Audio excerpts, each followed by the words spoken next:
C'est l'heure de la petite histoire. Les lectures de Thomas Cotto.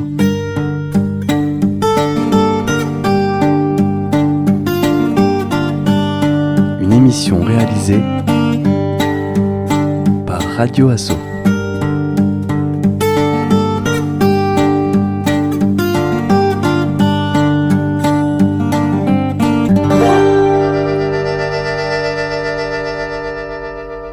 Une somme de souvenirs. Le jour de la grande braderie, M. Wilson se leva un peu plus tôt. Il avait préparé sur son valet de nuit une chemise propre et son costume, le prince de Galles, celui des rendez-vous importants. Il avala son café noir et sans sucre, croqua dans une tartine de beurre, se dirigea vers la salle de bain pour se donner un dernier coup de peigne et sortit. Il ne faisait ni chaud ni froid, comme si le ciel d'Angleterre hésitait à donner le ton de la journée, et M. Wilson pensa que cela lui éviterait, pour l'occasion, quelques rhumatismes. Enfin, il avança d'un pas. La rue Little s'étendait sur une douzaine de numéros, et chacun s'affairait déjà sur son bout de trottoir. La première installée était la fleuriste.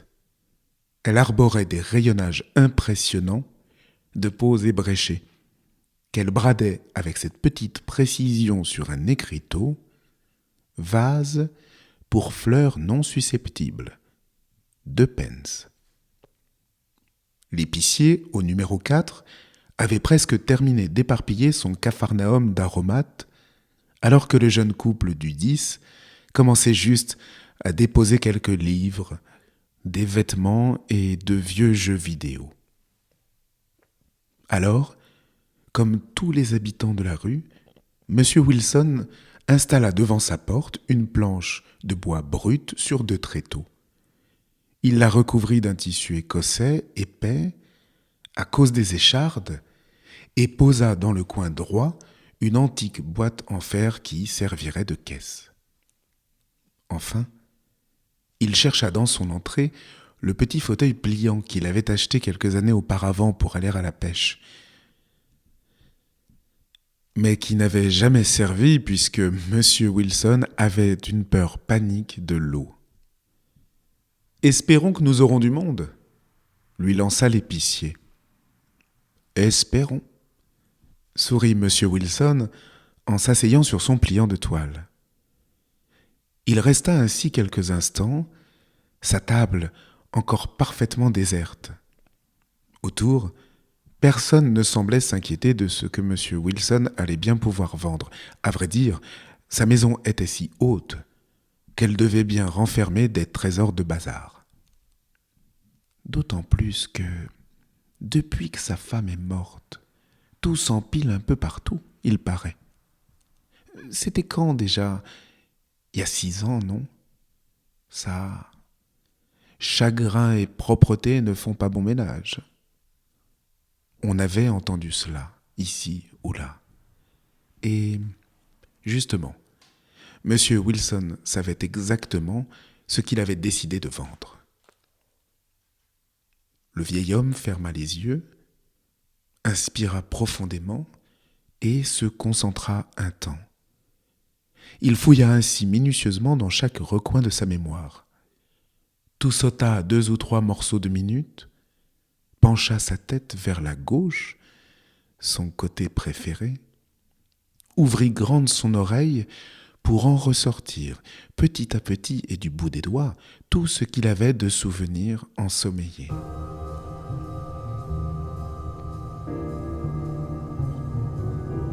Cela ne lui fit aucune douleur. Ce fut très facile même. Une fois terminé, M. Wilson se gratta un peu le sommet de la tête et reprit tranquillement son souffle.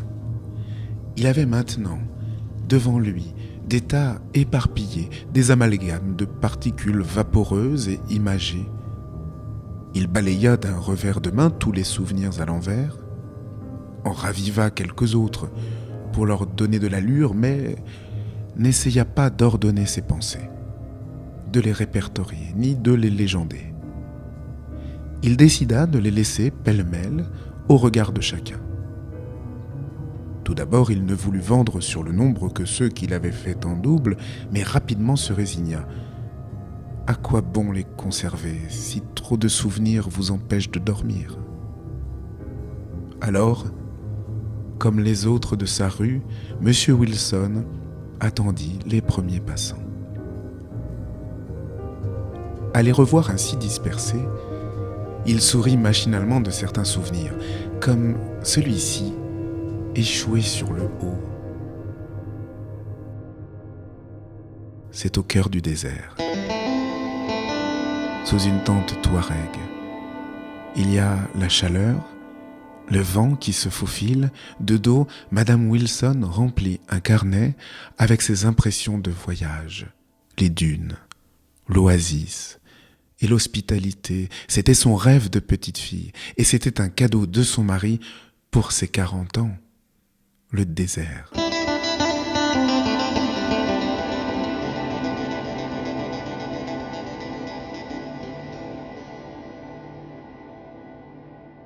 Monsieur Wilson rougit un peu en apercevant devant lui une grande femme dont le parfum poivré l'avait sorti de son souvenir. Elle attendait, au bord de sa table, et roulait des yeux intrigués. Quelle charmante idée! Je n'avais encore jamais vu ça. Écoutez, je suis invité ce soir à un dîner, je ne savais pas quoi offrir. Avouez que ce sera d'une extrême originalité. Elle laissa donc courir son regard sur l'étalage et s'arrêta sur un souvenir particulièrement chatoyant. C'est un soir de tango. Madame Wilson, en robe rouge et noire, virevolte sur un parquet ciré. Ses jambes s'enroulent autour de celles de Monsieur Wilson. Elle semble tricoter un long fil de danse. Et dans un dernier mouvement passionné, Madame Wilson se cambre et s'abandonne contre son homme, qui la trouve soudain si légère dans ses bras. « Je prends celui-ci, sans hésitation », s'exclama-t-elle en le montrant du doigt, mais sans oser le toucher vraiment. « Il me rappelle ma jeunesse. J'ai toujours rêvé de danser. Combien en demandez-vous » Monsieur Wilson bafouilla qu'il ne savait pas. C'était une chose à laquelle il n'avait pas pensé. À vrai dire, il avait un peu oublié ce souvenir-là, mais... Oh, mais je vous comprends, je ne voulais pas vous ennuyer. Ce genre d'article n'a sans doute pas de prix, je suppose. Et sans plus de marchandage, la femme lui en donna 10 billets tout neufs. Elle tourna les talons et lui assura qu'elle lui ferait une excellente publicité. Monsieur Wilson encaissa l'instant comme on titube d'un coup de boxe. 10 billets tout neufs pour un morceau de tango. Il comprit alors qu'un premier souvenir venait tout juste de s'envoler dans un délicieux parfum de poivre. Un peu étourdi, M. Wilson contempla plus précisément ce qu'il avait libéré de sa tête. Cela prenait finalement la table entière. C'était mouvant, presque vivant, coloré, comme une vitrine de pâtisserie, comme une brassée de saisons interminables. Les saisons reviennent toujours, se dit M. Wilson, presque pour se rassurer. On ne m'en voudra pas. Bonjour, paraît que vous vendez des trucs impossibles. Un groupe de 6 adolescents se planta solide devant le vieil homme. Ils avaient le corps sec et le teint plutôt rouge. M. Wilson les reconnut aussitôt. À vivre depuis si longtemps dans la rue Little, il avait vu grandir tous les enfants du village. Cela venait d'un peu plus loin que Trevathan Farm. « C'est possible, ça ? Vendre des trucs impossibles !» enchaîna un second. En guise de preuve, M. Wilson ouvrit ses mains immenses. « Mais oui, tout est là. Choisissez, souffla-t-il. même s'il douta que quelque chose d'ancien pût intéresser des jeunes garçons d'aujourd'hui. « Hé, regardez !» s'étonna aussitôt le plus grand. C'est une nuit de guerre. Nathan Wilson est un jeune soldat qui a laissé son amoureuse à des kilomètres de là. Des hommes ont préparé leurs fusils pour lui et ses amis. Le terrain est à découvert, chacun détale de son côté. Il y a un coup de feu, des rafales, un bosquet plus épais et le silence. Enfin, là, hors d'haleine, il faut attendre, caché plusieurs jours, faire le mort, tant qu'on ne l'est pas encore. « C'est extra ce jeu vidéo, je l'achète !» ajouta le garçon. Alors que juste à côté, c'est une fin d'année scolaire. La remise des diplômes. Les parents de Nathan Wilson regardent fièrement leur fils quand son nom est cité par le directeur, quand il monte sur l'estrade, quand il brandit sa réussite devant le public qui applaudit. Tu crois que je pourrais faire croire à mon père que c'est un rêve prémonitoire ?» dit un autre en s'esclaffant. En tout cas, moi je prends celui-là, c'est la vraie classe. » C'est dans une station-service. Sous un soleil de printemps, Nathan Wilson descend de sa Mercury flambant neuve, la même voiture qu'un certain James Dean qui fait l'acteur au cinéma. La jeune femme qui l'accompagne, dans sa robe couleur tango, croise les yeux du pompiste dans le rétroviseur. Celui-ci est tellement impressionné qu'il redouble d'efforts pour faire briller la carrosserie. Les garçons fouillèrent le fond de leurs poches et laissèrent ce qu'ils purent dans la boîte en fer avant de s'éclipser. Tous braillaient encore leur joie après avoir passé le coin de la rue.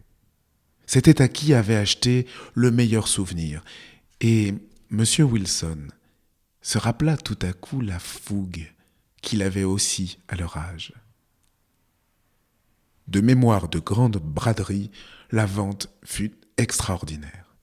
Très vite, une foule s'était pressée devant le numéro 6 de la rue Little. Même l'épicier, même la fleuriste et le jeune couple avaient abandonné leur stand déserté. La ville entière semblait s'être donné le mot. Beaucoup de promeneurs clamaient comme c'est pratique les souvenirs d'un autre, prêt à consommer. Tellement moins fatigant que de les fabriquer soi-même. On se bousculait du coude, on fouillait avec acharnement. Certains curieux voulaient dénicher les pensées les plus farfelues. On se montrait chacune des découvertes. Un enfant, par exemple, emporta un souvenir de train électrique. Une femme eut les larmes aux yeux devant celui plus épineux d'une dispute. Quelqu'un parla même de commencer une collection. Dans la précipitation et le brouhaha, M. Wilson essaya bien de retenir quelques-unes de ses pensées parmi les traits personnels. Chacune des ventes faisait frissonner ses articulations. Un courant électrique piquait sa nuque, péniblement. Pourtant, à la fin de la journée, le rouleau de la foule avait anéanti le moindre des souvenirs présentés. Et la rue se vida. Il y eut alors un grand silence. M. Wilson resta un moment, les yeux égarés, à contempler sa table nue. Il passa une main lourde sur le sommet de son crâne. Son cerveau bourdonnait d'un étrange abandon. Quand une voix familière le secoua un peu. « Vraiment désolé, mais j'ai pas pu venir plus tôt pour t'aider. » La petite fille de M. Wilson l'embrassa à la volée. « Tu sais, mon cheval, cet après-midi, il voulait rien savoir. » Sa chevelure rousse éblouissante éclaboussait ses épaules. Elle s'approcha un peu plus près. « Alors, papy, t'as vendu quoi finalement ?» J'ai ton poste de radio, je suis sûr, non ? Ou ta canne à pêche alors ? Oh, tu t'en sers jamais. Non. Non.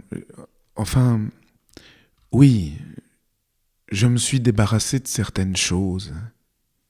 Pas tes jumelles, surtout, parce que ça, c'est plutôt bien pour les oiseaux. Non.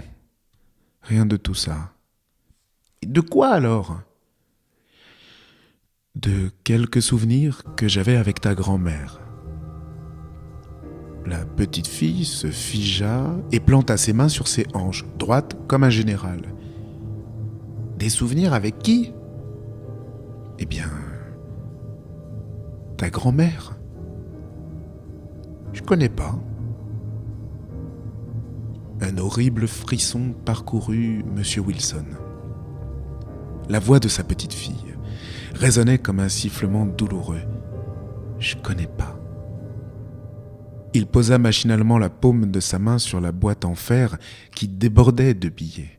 Il n'en avait jamais vu autant, c'est vrai, mais il se sentait soudain tellement vide, le cœur en creux, comme abandonné à l'intérieur, certain d'avoir fait ce qu'il n'aurait pas dû.